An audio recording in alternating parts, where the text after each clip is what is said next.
Habang naglalakad ako dito sa kahabaan ng Litex ay nakaramdam ako ng panginginig ng katawan at nagugutom. At ito nga, may nakita ko dito mga nakatayo. Isa na nga itong matangkad na ito, 7-footer. Sabi ko nga, ay nahihilo na ako sa gutom. May baka na may medon siyang pera. Ayun, at dali-dali naman na niya akong binigyan. At yun na nga, at natanong ko na rin nga kung gaano siya katangkad. Siya pala ay 7'2". Ang taas niya, 7 feet. Oo. Kaya sabi ko, baka pwede naman kitang makuhanan ng video. Dahil curious lang ako sa tangkad mo kahit na ako nahihilo dahil sa gutom. Pumayag naman siyang makuhanan ko ng video at sabi nga sa akin dito, relax ka lang, ako ang bahala sa iyo.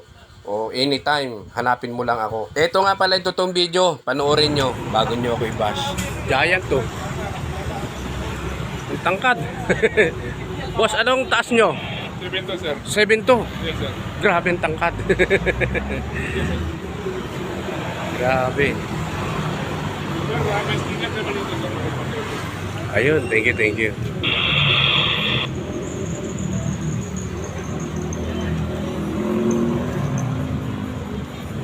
Ay, sorry.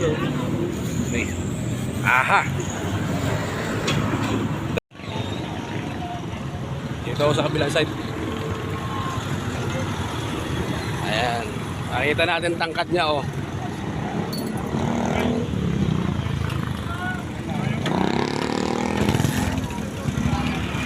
Ayan, oh, tangkad, oh. Vlogger pala to si sir. So, what is up guys? This Ayan. is Galin po, Boss Galin. Thank you po sa pag-support po always.